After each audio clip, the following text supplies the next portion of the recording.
On this channel, we always talk about the moral corruption of our establishments, specifically our religious establishments, as well as the judiciary. Now, let's talk about Crawley. Crawley's Magistrates Court, a judge whose responsibility was to obviously do the hearing about the Insulate Britain activists or militants who caused trouble and actually committed a crime, and he decided to actually fine them. He did. He said, well, yeah, you did the criminal damage and public safety was at risk. But he also came out and said, despite all that, despite finding them, he was inspired by them and he supports them because the cause matters more than the outcome of their actions. This is the classic left-wing mentality of, at any means essentially justifies the end goal. That's dangerous because if you're going to go with that route, then you're going to basically say, well, Ash Sarkar is right that if someone shoplifts and goes to a random local family-run shop and takes something like a piece of bread or milk, anything essential, or a face nappy these days, a hand sanitizer, then it could be justified.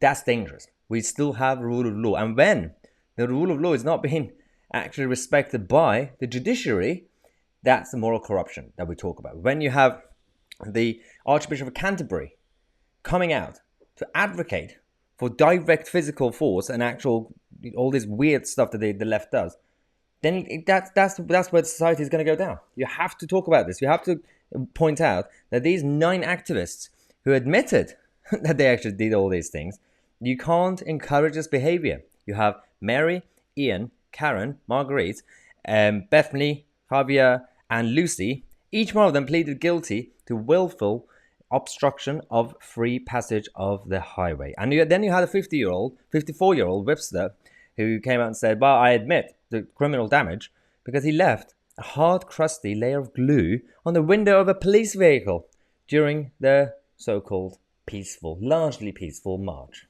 Really? Because if you're going to do that, then any march and any movement should be allowed because the mean justifies the end. No, we don't do that here.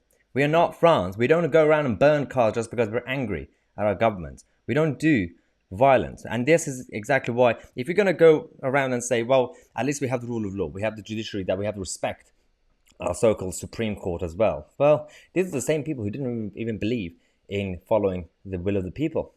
There were a lot of activist judges, activist lawyers who go around in the name of their own moral high ground.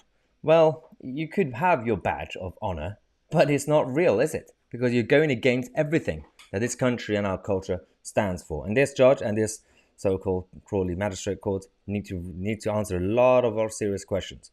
And I hope that the Minister of Justice and our so-called elected politicians actually do something about this, because we can't continue encouraging this behavior.